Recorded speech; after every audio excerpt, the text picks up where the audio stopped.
नमस्कार जीआर खबर पे मैं अजय साहनी स्टार हूं और आप लोगों को आज मैं कुछ बहुत विशेष बताने वाला हूं। यकीन मानिए ये वीडियो आप लोगों के बहुत काम आने वाला है, इस बात का मैं दावा कर सकता हूं। वैसे एक बात बता दूं कि आज जो माहौल चल रहा है, समाज में जो परिस्थितियां जो स्थितियां बन रही हैं, बहुत से बच्चे सोशल मीडिया पे आजकल बहुत बिजी रहते हैं। कहाँ बिजी रहते हैं वो आप पता कर लीजिएगा। कौन कौन से साइट्स पे क्या क्या देखते हैं वो उनका अपना मकसद है, उनका मंजिल है, वो जहाँ जाएंगे। मैं आप लोगों को बताना चाहता हूँ कि बहुत से ऐसे विशेष लोग हैं जो चाहते हैं कि बहुत सारा खबर मिर्च मसाला लगाकर ऐसा दिखाया जाए जो ट्रेंडिंग में है, जो बहुत ज़्यादा व्यूवर्स बटोर के लाए। लेकिन मुझे लगता है कि जीआर खबर एक ऐसा पेज है, एक ऐसा चैनल है जो कुछ विशेष लोगों को ढूंढता है, जहां से प्रतिभावान बच्चों को, ऐसे सफल उद्यमियों को या सफल व्यक्तित्व को, जो लोग समाज को कुछ विशेष दे रहे हैं। आज मैं बता दूं आपको, श्री सुधीर मिश्रा जी, जो कि आप उन्हें खूब पहचानते हैं, जानते हैं, वह उनके घर पे हम लोग आए हैं और उनकी दोनों बच्चियां जो कि पढ़ाई लिखाई को बहुत बड़ा एक आधार बना के माता पिता का सम्मान बढ़ा रही हैं। ये अखबारें जो आप देख रहे हैं यहाँ पे भरा पड़ा है इनका, इसमें कहीं ना कहीं कुछ ना कुछ समाचार, कुछ ना कुछ इनके अचीवमेंट। जी हाँ, वाद विवाद प्रतियोगिता में अभी हाल फिलहाल में चितवन मिश्रा जो बड़ी बिटिया हैं आप लोगों की, उन्होंने कई एक बेहतरीन अपना स्थान, एक प्रथम स्थान लाया ज़िले में। और आप हैं अर्पिता मिश्रा जो कि आईआईटी रुड़की में दाखिला ले चुकी हैं, वहाँ पे पढ़ाई कर रही हैं, जेई मेंस इन्होंने निकाला है और क्या क्या किया, ये सब बातें इन्हीं से करेंगे क्रमशः। लेकिन ये आप लोगों के बच्चों के हित में है, ये बात मैं दावे के साथ कह सकता हूँ। अर्पिता, सबसे पहले स्वागत है आपका जीआर खबर पे। थैंक यू जी। आप वैसे कब आई हैं हॉस्टल से अपने? मैं 25th को आई हूँ। अरे वाह। मेरी एंड सेम्स खत्म हुआ है, मेरा फर्स्ट ईयर है। तो उसके एंड सेम्स खत्म हुए तो उसके हॉलीडेज में मैं आई हूँ घर। क्या बात है जी। चलिए एक बार इंट्रो हो जाए। चितवन, आपका ये जो अभी हम लोग देख रहे हैं, पढ़ रहे थे अखबारों में, ये क्या था, ये कौन सा कंपटीशन है और ये कैसे होता है, क्या है ये? जी, अभी जो 26 नवंबर को हम लोग का कॉन्स्टिट्यूशन डे था जी। सो उसके मतलब उसी के बिहाफ में 2 दिन से हम लोग के यूनिवर्सिटी में प्रोग्राम्स हो रहे थे। अच्छा। और कॉन्स्टिट्यूशन डे से रिलेटेड। सो उसमें 25 को moot court competition, debate competition, rangoli, poster, ये सारी चीज़ें ऑर्गेनाइज कराई गई थी। सो इसमें LLB BA LLB दोनों ही ने मिलकर मतलब इसमें पार्टिसिपेट किया था। अच्छा। तो उसमें से बहुत सारे बच्चे थे डिबेट कंपटीशन में, लेकिन उसमें से 15 बच्चों को शॉर्टलिस्ट किया गया पहले और फिर उन 15 में एक कंपटीशन कराया गया फर्स्ट। अच्छा। तो उसमें मुझे फर्स्ट प्राइज़ मिला और मुझे मतलब फिर 26 को जो जस्टिस हैं इलाहाबाद हाई कोर्ट के राम मनोहर मिश्रा, अच्छा, उन्होंने मतलब मुझे प्राइज़ दिया। क्या बात है। अभी आप यूनिवर्सिटी से क्या कर रही हैं? मैं BA LLB 5 year integrated programme कर रही हूँ। वो अच्छा। 5 ईयर का कोर्स है और ये मेरा तीसरा ईयर का 5th सेमेस्टर है। वाह, क्या बात है। ये हैं चितवन, इनके बारे में आप लोगों ने जान लिया। आप क्या कर रही हैं इस समय अर्पिता, वहाँ से पढ़ाई में? मैं अभी IIT रुड़की में हूँ। मैं वहाँ से BTech का कोर्स है, उसमें मैं फर्स्ट ईयर में हूँ। अभी मेरे फर्स्ट ईयर का फर्स्ट सेमेस्टर ओवर हुआ है।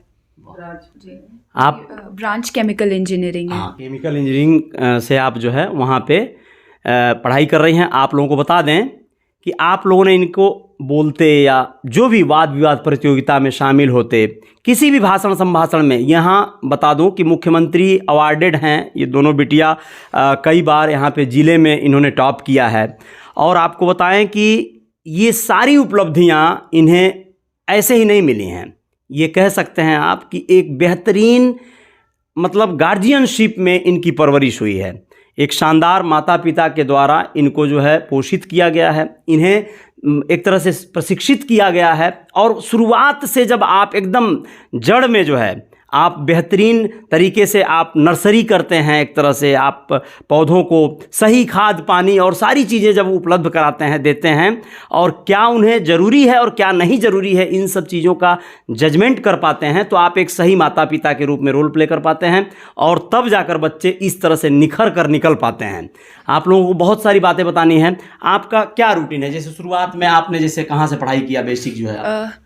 तो मैंने 10th तक Carmel high school ICSE board Civil Lines, वहाँ से अपनी स्कूलिंग की है।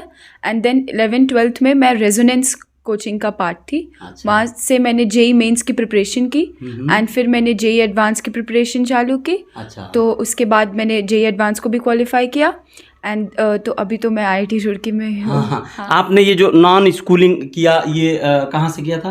आत्मदीप विद्यालय से। अच्छा, यहाँ से आपने 2 साल मतलब किया जी, आपने, जी। ठीक है। ये तैयारी के बाद मतलब एक बेहतरीन मतलब एक बेस बन गया होगा मुझे लगता है कि आगे जी, के लिए। जी हाँ। अच्छा। तो जेई मेंस एंड एडवांस के लिए तो 11th-12th की जो आपके 3 सब्जेक्ट्स हैं, मैथ्स, फिजिक्स, केमिस्ट्री, अच्छा। तो उसके कमांड के लिए एंड गाइडेंस के लिए मैंने रेजोनेंस कोचिंग ज्वाइन किया था। Okay, right. बहुत बढ़िया।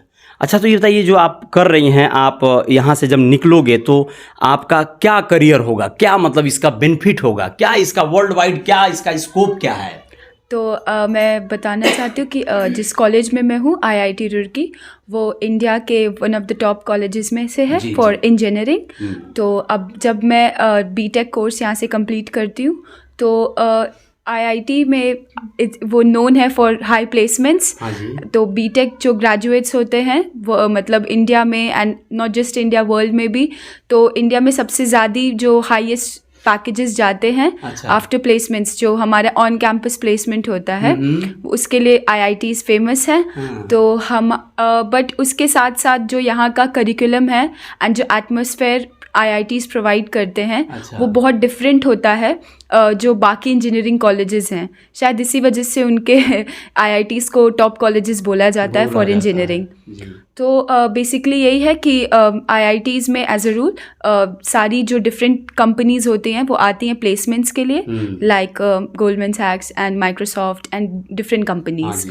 और 4th ईयर में, 3rd ईयर में हमारी इंटर्नशिप भी होती है, ऑन कैंपस इंटर्नशिप्स भी होते हैं एंड 4th ईयर में फिर हमारी प्लेसमेंट्स लगती हैं based on our overall merit. Chemical engineer बन के क्या सेवा देते हैं लोग, किस तरह के क्षेत्र में जैसे? तो देखिए बेसिकली इफ़ मतलब आईआईटीज़ में अगर मैं पर्टिकुलरली बात करूं तो आपकी ब्रांच बहुत कम मैटर करती है। अच्छा। क्योंकि वहाँ पर ऐसा है कि आप किसी भी ब्रांच के हो, अच्छा। What is the most important thing कि आपका इंटरेस्ट किस चीज़ में है।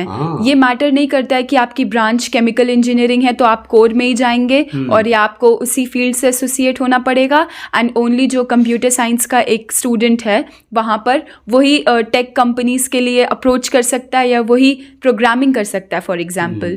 तो वहाँ पे आप सारे ब्रांचेस के लिए ये कैसे एक एडवांटेज है कि सबको उतनी ही अपॉर्चुनिटी दी जाती है और बेसिक और उतना ही ज़्यादा मतलब आई वुड से अपॉर्चुनिटीज़ के साथ साथ जो प्रोवाइड की जाते हैं एक टेक क्लब्स एंड सारे क्लब्स के हमें जो अप्रोच है सेम अमाउंट में हम सबको दिया जाता है।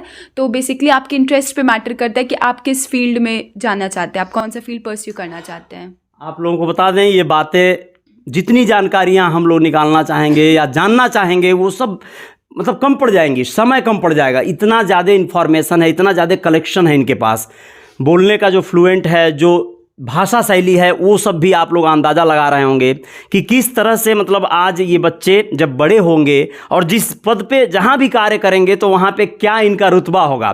चितवन से बात करेंगे और जानेंगे कि ये जो इन लोगों के अंदर जो ग्रोथ हुआ, जिस तरह से शिक्षा के प्रति जो लगाव हुआ, वो कैसे बन पाया, उसका कैसे स्लैब बन पाया एकदम शुरुआत में।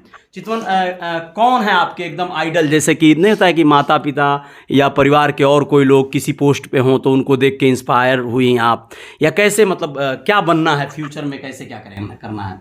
मेरा ड्रीम तो यूपीएससी को क्वालिफाई करना है। अच्छा। क्योंकि मैं बचपन से ही एक आईएएस ऑफिसर बनना चाहती हूँ। मुझे पब्लिक को सर्व करना बहुत पसंद है। अरे वाह, क्या बात है। आपने 12th फेल एक फिल्म आई है, देखा क्या? जी नहीं, अभी नहीं देखा चूँकि ना? मुझे लगता है देख लेना चाहिए जल्दी। नहीं, मैं ज़रूर देखूंगी, आप रिकमेंड कर रहे हैं तो। जी। लेकिन ये है कि मतलब स्टार्ट से ही अच्छा। मतलब मुझे याद है कि अभी मुझे तो उतनी मेमोरी मेरी नहीं है याद, लेकिन मुझे जैसा कि मेरे पेरेंट्स ने बताया कि शायद मैं फर्स्ट में थी। अच्छा। जब मुझसे किसी पॉलिटिकल कोई एक आदमी थे, पापा के फ्रेंड है, उन्होंने मुझसे पूछा था कि आप क्या बनना चाहती हैं। तो मैंने तभी जवाब दिया था कि मैं डीएम बनना चाहती हूँ। ओहो, क्या बात है, बहुत बढ़िया। मैं वो एक मेरा ड्रीम है और मैं उसको लेके ही परस्यू कर रही हूँ अपने मतलब जो भी मैं स्टेप लेती हूँ उन सारी चीज़ों को मतलब सोच करके मैं करती हूँ। जैसे कि मैंने अपने 12th तक की schooling ICSE Carmel school Civil Line से की है, गोरखपुर से।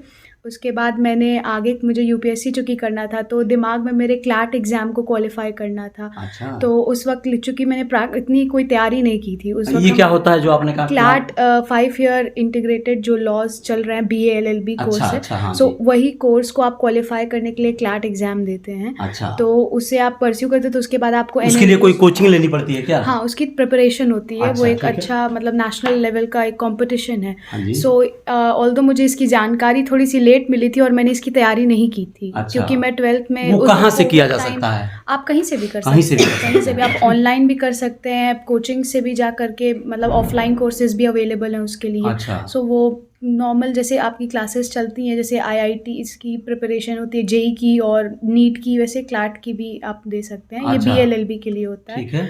तो उस वक्त चूँकि कोविड टाइम था जब मेरा प्रिपरेशन हो रहा था। अच्छा। तो उस वक्त मैंने गोरखपुर यूनिवर्सिटी में दिया और यहाँ पे मुझे मतलब एंट्रेंस में ही मेरी फर्स्ट रैंक मतलब आ गई थी। अच्छा। तो पापा ने मुझे यहाँ पे एडमिट कराया था। उनके कई सारे फ्रेंड्स हैं जो लोग लॉ मतलब जज हैं इस वक्त। तो उन लोगों ने रिकमेंड किया कि यहाँ गोरखपुर यूनिवर्सिटी का जो लॉ डिपार्टमेंट है वो उसका एक प्रेस्टीज रहा है। अच्छा। और वो एक बहुत अच्छा वैल्यू ऐड कर सकते हैं मेरी एजुकेशन में। अच्छा जी। उसके अलावा मैंने ये भी सोचा कि मेरे लिए बेनिफिशियल रहेगा, चूँकि मैं अपने घर पे रहूँगी तो मैं अपनी साथ ही साथ यूपीएससी की तैयारी पे भी फोकस कर बहुत सकूँगी। बढ़िया। तो इसी वजह से मैंने यहाँ पे एडमिशन लिया। उसके बाद मेरा अभी ये 5th ईयर, जैसा कि मैंने बताया कि 3rd ईयर का 5th सेमेस्टर चल रहा है। अच्छा। और फिर मैं भी उसी के साथ लगी हुई हूँ, अपना कोर्स पे फोकस करती हूँ और साथ ही साथ प्रिपरेशन के लिए ऑनलाइन मोड से ही अभी यूपीएससी की थोड़ी बहुत तैयारी कर रही हूँ। अभी हम लोग आए तो देखे आप पूजा कर रही थी, बहुत एक अच्छा खासा मतलब बहुत बढ़िया भक्तिमय माहौल बन गया था। तो ये सब कैसे हो पाता है? जैसे नहीं होता है कि मतलब आप पूजा भी कर लेते हो, आपके फादर से बहुत सारी बातें हुई हैं तो उन्होंने ये भी बताया कि आप बहुत से ऐसे रोड साइड पे लोगों को कई बार मदद करते हो, कई बार हेल्प करते हो। ये सब क्यों, कैसे होता है? आपके अंदर से कोई ऐसी भावना आती है कि समाज के लिए, गरीबों के लिए कुछ ऐसा करना है, जो नीडी हैं, जिनको आवश्यकता है, उनके लिए क्या करना है? ऐसे कैसे, क्या सोचते हो आप? ऐसे कैसे, क्या सोचते हो आप?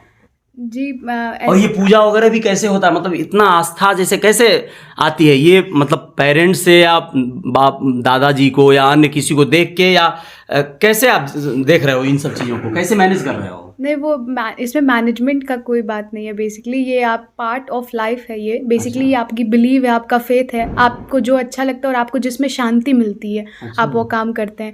और मुझे लगता है कि हाँ, मतलब मैं जब ये करती हूँ पूजा या जो भी, तो इसमें मुझे एक थोड़े टाइम के लिए पीस मिलता है। मैं कनेक्ट कर पाती हूँ और उस वक्त मुझे अच्छा लगता है। तो बेसिकली इसमें ऐसा नहीं है कि मुझे बहुत मैनेजमेंट की ज़रूरत है। ये मेरा एक पार्ट ऑफ लाइफ है और मुझे लगता है कि थोड़ा टाइम तो हम उनको दे ही सकते हैं। तो इस वजह से वो नॉर्मल एक मेरा वो दिनचर्या। ये रात का टाइम में जैसे कभी कुछ गरीब लोगों को, मरीज को या इस तरह के लोगों को सेवा करने के भाव से कभी कुछ करना, उनके लिए भोजन देना, ये सब भी मतलब आता है ना? तो ये क्यों, आप क्या सोचते हो कि मतलब ऐसे नीडी लोगों को, मतलब लोगों को जैसे लोगों को सर्व करना तो सबका एक मतलब वो होता है, ड्यूटी है। मुझे लगता है कि जो भी केपेबल है उसको, जो ऐसे लोग हैं जो नीड में हैं, उनको सर्व करना चाहिए। सो ये मतलब मैं जब भी जाती हूँ या देखती हूँ कभी कभार लोग कुछ प्रॉब्लम में है, तो मैं अपने चूँकि मुझे लगता है कि जो मेरे पापा हैं वो, मुझे ऐसी फील आती है कि ये सब मदद कर सकते हैं। और बात ये है कि ये मेरी बात सुनते हैं और मुझसे कई बार होता है कि पापा मदद कर सकते हैं इसलिए उनसे करा लेना है। नहीं, मुझे ऐसा लगता है कि जब जैसे कि बच्चे बोलते हैं लेकिन कभी कभार पेरेंट्स नहीं सुनते, लेकिन इसमें मुझे इक्वल सपोर्ट मिलता है। तो मेरे पेरेंट्स से और मेरी सिस्टर से, तो मुझे वो काम करने में अच्छा लगता है। और किसी के चेहरे पे जब आप खुशी देखते हैं तो वो आपको लगता है कि वो आपके प्लस पॉइंट्स हैं। अपार्ट फ्रॉम एजुकेशन आपकी एक ड्यूटी है सोसाइटी के लिए, और मुझे वो करके बहुत अच्छा लगता है। और ये मैं यही इसीलिए कर पाती हूँ क्योंकि मुझे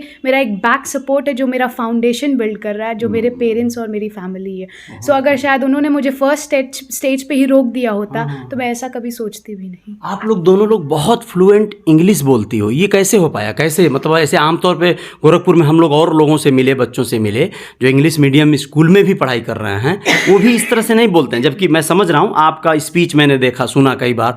तो ये कैसे मतलब तैयारी किए हो या क्या है ये, क्या कैसे होता है? इनिशियल डेज से ये मुझे याद है कि पहले मतलब जब हम लोग स्टार्ट करते हैं धीरे धीरे, तो पापा हमेशा हम लोग को बोलते थे कि तुम लोग को भी ऐसा आना चाहिए, अच्छा। ऐसे करना चाहिए, ऐसे बातें करनी चाहिए। हम लोग अपनी प्रैक्टिस करते रहते थे। ऑल्दो हम लोग की अपब्रिंगिंग भी एक ICSE बोर्ड कार्मल मतलब उसमें इंग्लिश मीडियम स्कूल में ही हुई है। सो वहाँ पे भी इंग्लिश मैंडेटरी था बोलना।